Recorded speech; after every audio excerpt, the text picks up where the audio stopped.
Hey guys, what's up? MurderofBirds here, and this is my anime review for Hunter x Hunter episode 131. For those of you who are also watching, I also did a full live reaction. If you guys want to check that out, the link for that will also be in the description. But this episode was really a very amazing episode in terms of hype, in terms of development, in terms of mindfuckery, and everything in between. I really did enjoy it. I've been getting hyped up for this episode, as it got nearer and nearer to this moment from manga readers. They've been telling me, hey, they haven't spoiled anything. They're just like, this episode can be amazing, and it was, and it delivered. And I loved it so much because it's of my two favorite characters, Gon and Neferpito. But personally and honestly, I had very mixed emotions for this episode. The first half was hype. It was excitement. It was like, oh my God, this is it. He's gonna go in. He's gonna do shit.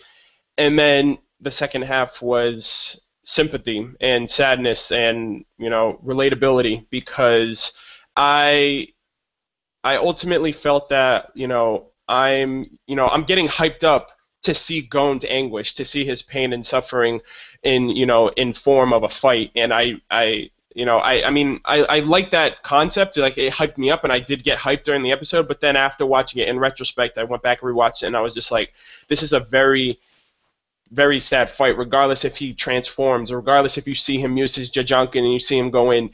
In the end, this is how Gon is dealing with Kite's death, and it was very sad to witness, especially the end when he's just beating Pito's dead corpse to a pulp, and it's like there's nothing you can do. So while the episode was very hype worthy, and it was definitely worth the live reaction, and it was worth the hype and the build up, and it's one of my all-time favorites, it's also an episode that I've never experienced mixed emotions like this before, and that's what really makes it near and dear to me, especially for Gon's development. Pito, one of the Chimera Ants, one of the Royal Guards are down, but like I said, you guys got my take on that. The hype was legit. Now I'll get into like the hype side of it. Like, if you guys see my live reaction, I hyped the fuck up, okay? I jumped out of my seat. I was like, what is this? Because I didn't know. I had no idea what to expect. Everyone was telling me there's no way you would ever guess what Gun's going to do. And he goes Bisky. He hits the gym. He grows up. He becomes like a fucking jacked-ass dude. And throughout the episode, the context clues that it left me, obviously I felt that Bisky had some type of influence because of the fact that that's kind of reciprocative to what she does. She like gets all muscular and whatnot. But the difference here is that I think that Gon had instituted a Nen contract similar to what Kurapika did with his chains and his resolve with the Phantom Troop. I don't know how. I mean, I obviously need an explanation, but I feel like because of the way that he skyrockets in power and how Killua sees a distinctive difference between his transformation and Bisky's transformation, I feel like that's what it is. And the risks here, the Nen risks, are extreme because Killua is wondering if he's ever going to be able to use Nen again. He doesn't know like what it would have to take, the risk that Gon would have to take. What would Gon put on the line? Kurapika put his life on the line to use those chains to deal with the troop, and that resolve is what in turn makes him a very formidable person.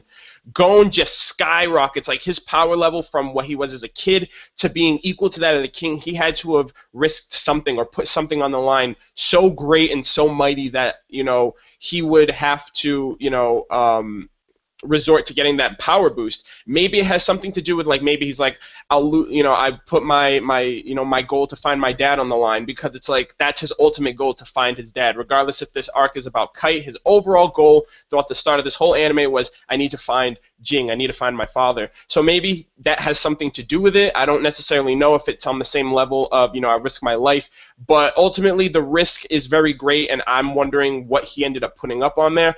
And I can't even call this a battle. Like, I was going to put in the description, Gon versus Pito, but it was literally Gon beating the shit. Gon pretty much two-piecing a biscuit combo special. That's literally what he gave to Pito, and I was like, kicked her in the air, came down, Jajankin, boom, done. And then just constantly beating the crap out of her.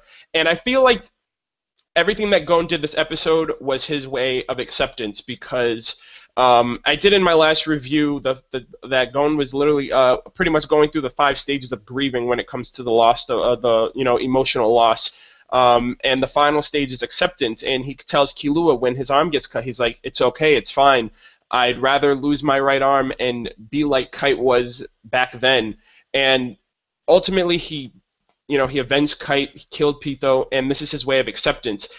What I'm very terrified of, however, is the end result of all of this. You saw that giant, massive stored energy of the Jajankin, and I always, when I ever watch an anime, like I try not to put the mentality of plot armor or plot progression. Like, okay, Gon's not gonna die because he's the main character, so I can't picture Gon dying. Like literally, that whole mindset was questioned this episode because the way that they made me feel and the emotional situation they this episode put me in, I literally have a feeling that Gon is going to die, and I don't know how, I don't know why, I don't know what that would do for the story of finding Jing and Killua and his situation, because Killua, lightning speed, he took care of Poof's clone, he zipped to Beijing, and he's now there, and it's like he's helpless, he can't do anything. It's like, and two parts of this episode like gave me crazy goosebumps. The one part when Gon jumps in the air, grabs his own arm, and then screams as he's coming down. I just literally sympathized with it, and I was just like, I feel his pain. I really did, and it was very saddening. And then the second one was when Killua screamed to Gon when he was about to use his junk, and I took that as like Killua just pleading to Gon, like, stop, please, I'll do anything, you're my best friend, I love you, just don't do this. And then Gon just turns and looks at him, and you get that gigantic explosion. So I literally don't know what it was. Literally, this episode is my second favorite in the anime, period. Never have I ever experienced mixed emotions like this of being hyped and excited, but at the same time feeling sympathetic and saddened.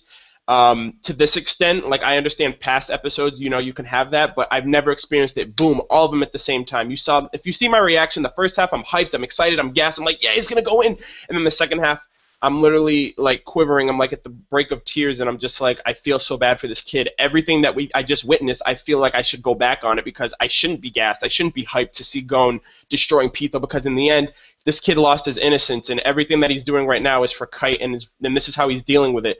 So overall, a very amazing episode in terms of the feels, in terms of the hype, in terms of like the craziness of the mind fuckery that Gon went through this episode. I don't know how he's going to deal with it. Giant explosion at the very end. What's that going to say for Gon? What's that going to say for Killua? One of the royal guards is taken care of, so that's 1 down, 2 to go. But I can't see Gon like carrying everybody now because his predicament, his situation, I feel like the Nen risks are going to backfire and something is going to come out of it, whether it be his death, or if he survives, the fact he'll never be able to use Nen again, or something along the lines, because this power-up is too great to not have an extreme cost to it.